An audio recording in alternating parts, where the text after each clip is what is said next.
Hello, this is Bill. I'm checking in with Paul McWhorter's Pico W class, homework assignment number 22, where we're using a DHT sensor as well as a LCD display that's 16 by 2 or 1602. It's got 2 lines and 16 characters across.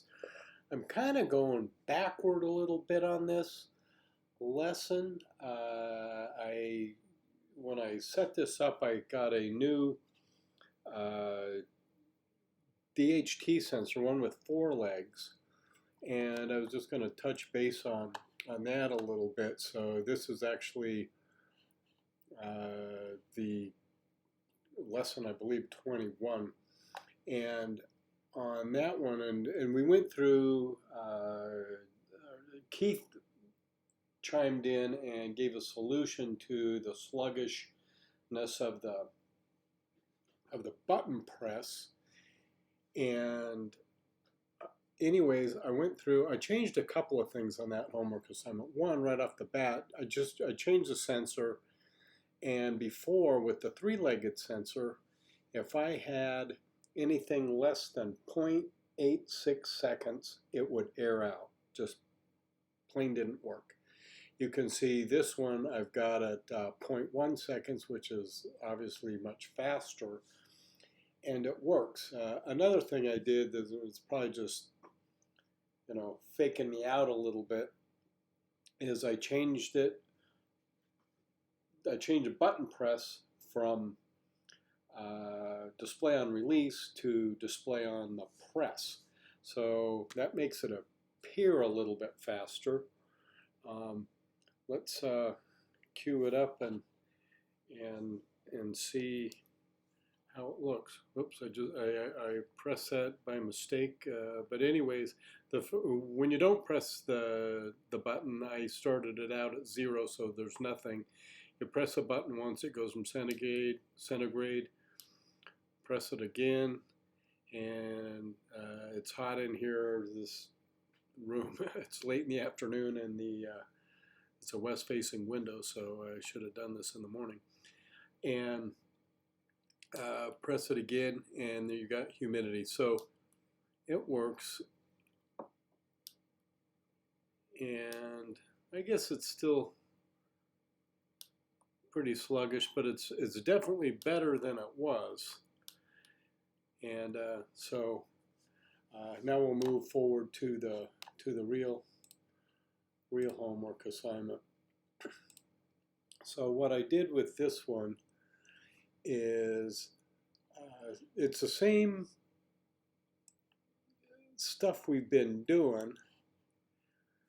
So all this is the same, with the exception of we have to import the LCD 1602 library. So this line does that, from LCD 1602, import LCD. And then we have to call up the LCD. So there's LCD equals LCD parentheses. I kept everything the same. The delay is just from what I did on the last thing I demonstrated. I did change this a little bit from time. Import sleep is ZZZ, which I generally do because I like that, and it was a Charlotte thing.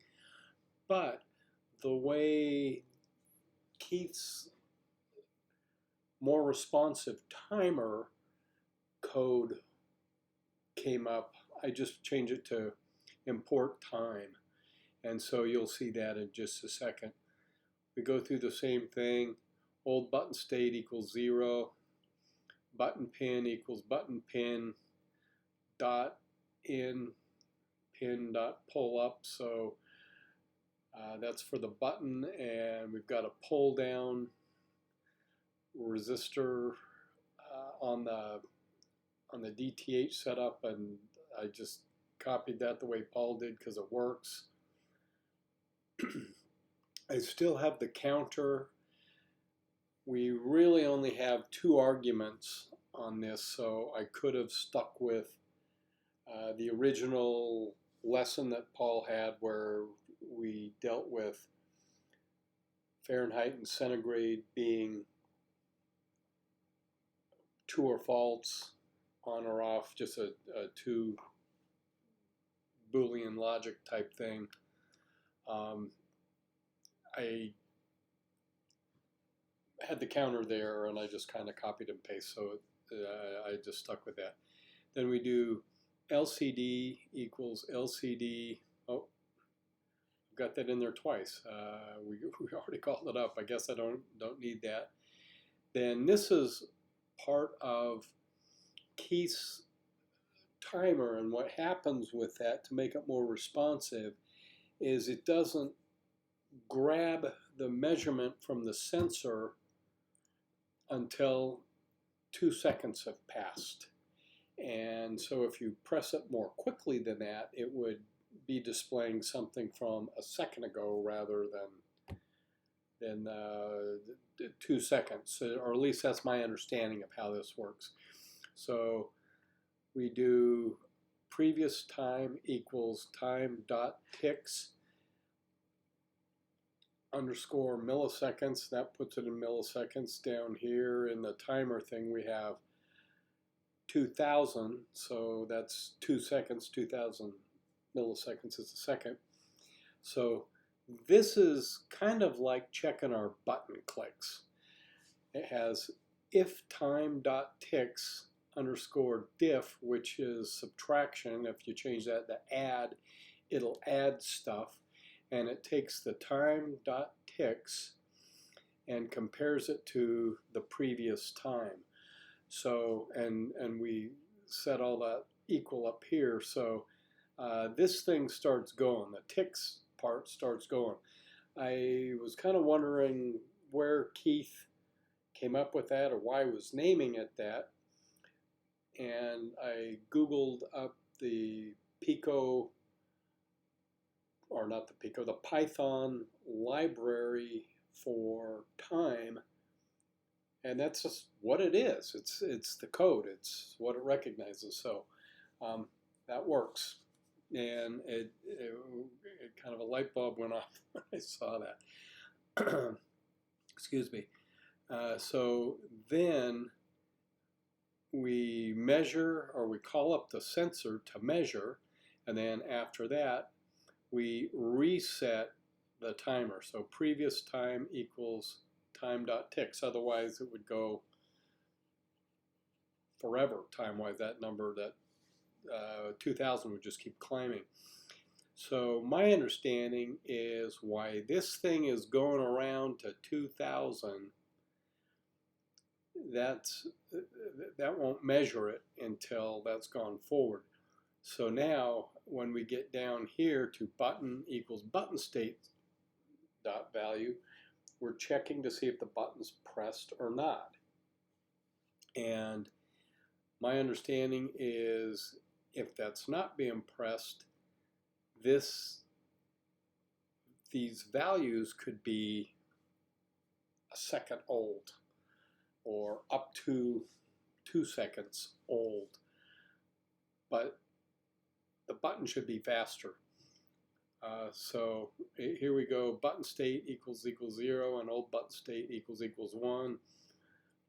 I changed that, so like I mentioned just a minute ago on the last previous assignment, I changed it so it would display on the press of the button rather than the release of the button. Then I had the counter going on. Before I had 3 things, so if the counter hit 4, then I would have it reset to 1. Now it's counter, if the counter reaches 3, it goes to 1.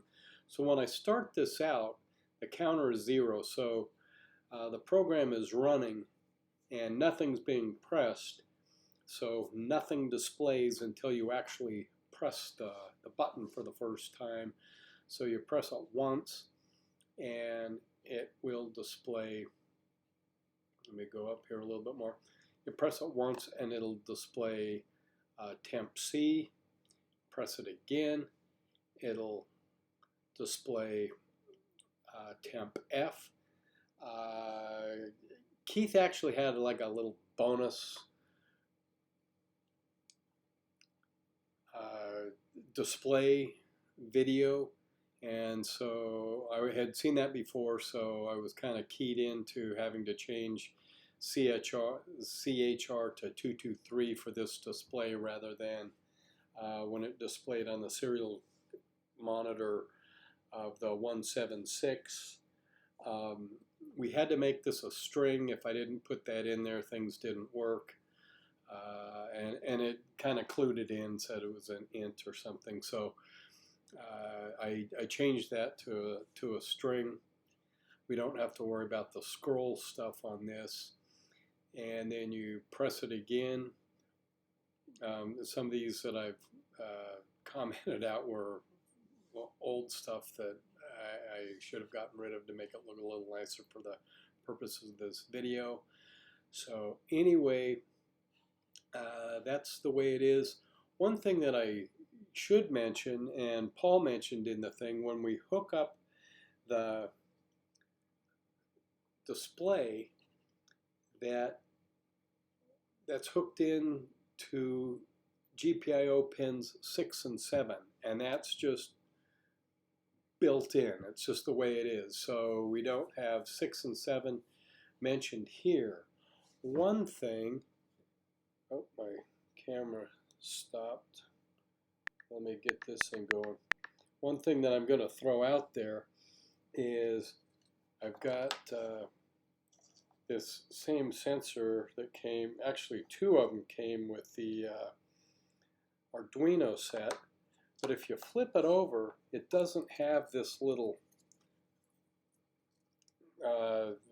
board piggybacked on it where you adjust the brightness of the display, and it's only got the 4 wires, 6 and 7 to read the thing, and then a ground and with the 3.3, or I guess it's 5 volts. But if anybody knows if we can get that other little board, that would be great. For the Arduino stuff, it kind of looks like a multicolored spaghetti bowl with all the wires that you need, and it uses up a bazooka of pins. So anyways, just throwing that out there. But let's get back to the task at hand, and we'll see how this goes. I hope the display shows up all right on my phone here. There we go. You press it, and 26C, 18, and 79, we're kind of in a west-facing room, and it's late afternoon, so this room's kind of warm, but you can hear that. The button's actually pretty responsive. I never put a counter in there that Keith used in his example, so you know the thing's working all the time, but it seems responsive to me, and I hope my code is sound. That's all I have for today, and we'll see you guys on Tuesday. Bye-bye.